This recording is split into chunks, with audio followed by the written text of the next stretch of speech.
Hey, so listen, Dune 2, it's a phenomenal movie off the bat, okay? Dune 2, easy 7.5 out of 10.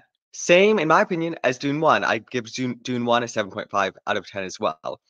Because there's a lot of things I really liked about Dune 1, a lot of things I really liked about Dune 2, and a few things I didn't like about Dune 1, and there's just a few things as well that I did not like about Dune 2.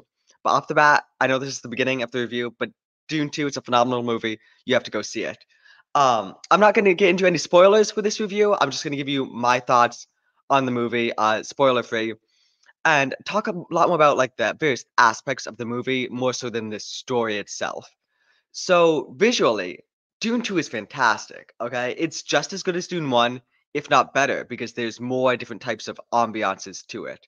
And especially if you're used to the horrid Marvel sludge and Star Wars sludge, basically anything Disney recently, we know it's been looking awful. Quantumania, Thor: Love and Thunder, all that garbage, Multiverse of Madness, it looks terrible, okay? Dune looks real.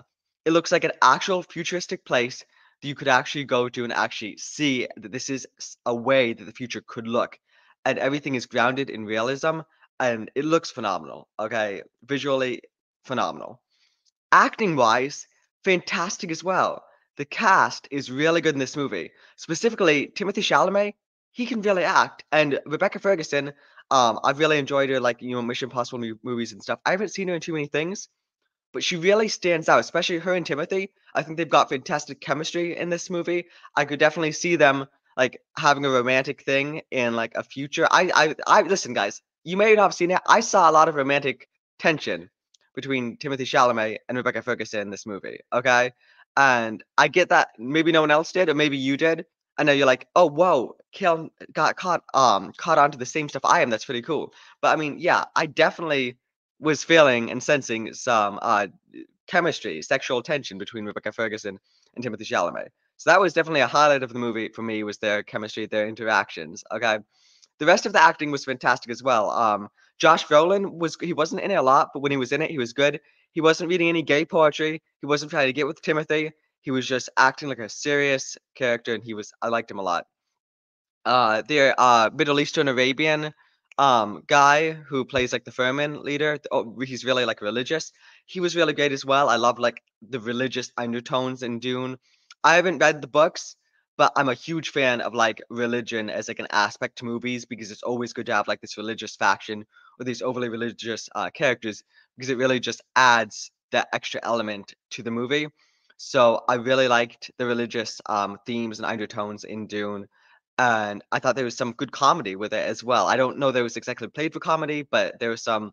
I really like dark humor, so there were just some moments, especially with that like Arabian, Middle Eastern, Furman, whatever character, that I enjoyed. Uh, the bad guys. Listen, Batista was really good in this movie. He wasn't in it that much, but when he was in it, great performance. Butler, I forgot his first name. Is it Austin? Whoever the guy who played Austin Butler, I'm gonna say it is. I might be wrong, but he plays the guy, shaved head, eyebrows, shaved eyebrows as well. Fantastic performance by him. I don't remember the character's name, but his performance was phenomenal, and there was these creepy elements to him, like there are like to all the Harkonnens, but there was a lot of stuff going on with him that was very interesting, very captivating. I found his performance excellent. The Baron guy, I forgot the actor's name. I think it might be Skarsgård. He also plays, the professor in Professor Foster in the Thor movies and Avengers movies. He was really good as the Baron. He was really creepy, and I feel like I feel like there was more I wish we could have gone into about learning about the Harkonnens a bit more. If we could maybe spend some extra time on them, like there were some scenes that cut that I kind of wish we could have continued with maybe for an extra, few minutes and just get some more background with them, learn a bit more about them. That would have been nice, but it's fine. The movie is pretty long. It's like 2 hours and 40 minutes. I would have really liked it to be maybe 30 minutes longer, but we got what we got. And my biggest complaint, again, not a spoiler, the movie ends very similar to how Dune 1 ends. It does not have a conclusion. It ends as like, okay, this big stuff is about to happen. Movie ends. So it's not really it's satisfying in the way that yes, some plot lines and some threads are, concluded, but it's very much so as we're all about to go off to do this big thing. Cut to credits. It's like And I know they're making like a Dune 3, but it's gonna be like years until that comes out. It's looking like 4 to maybe even 8 years down the road. And that is kind of dissatisfying and unfortunate. Because it does not in any way look like Dune 3 is gonna be coming out in like 1 or 2 years or even 3 years. It looks like it's gonna be a lot longer down the road. And I really want to know what's about to happen. Like the way they ended it, like, wow. So basically, I was saying, watching the theater, it was like, this just happened, this just happened. Okay, this huge stuff's about to happen. I can't wait for this. Oh shoot, the credits are rolling.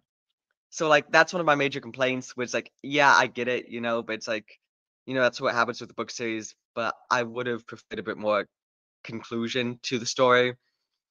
But overall, it was really good. I did not rewatch Dune 2 recently. The last time I saw Dune 2 was probably like maybe a year ago.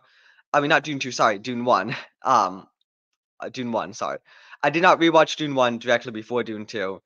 But some people I know have, and they said they flow really well together. I'm probably gonna rewatch Dune 1 this week and then go see Dune 2 again, because that's how good it was. I want to see it for a second time.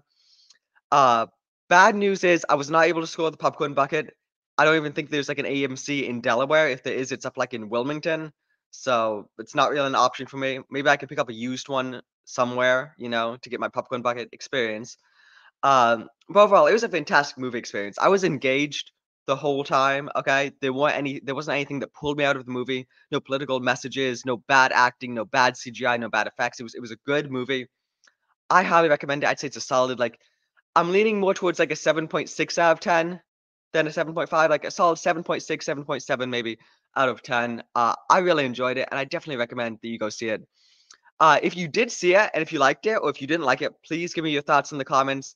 There were a few things I could be critical about with this movie, but I don't really like to be critical about movies that are good enough for me to enjoy.